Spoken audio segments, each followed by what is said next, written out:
الله يعلم ما نشكو من الألم وما نعانيه من ضيق ومن سقم، لكن لنا فيه ظن لا يخيبنا، حاشاه أن ترجع الأيدي بلا نعم.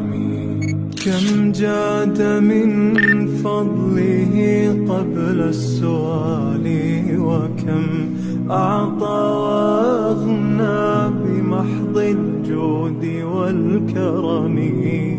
الله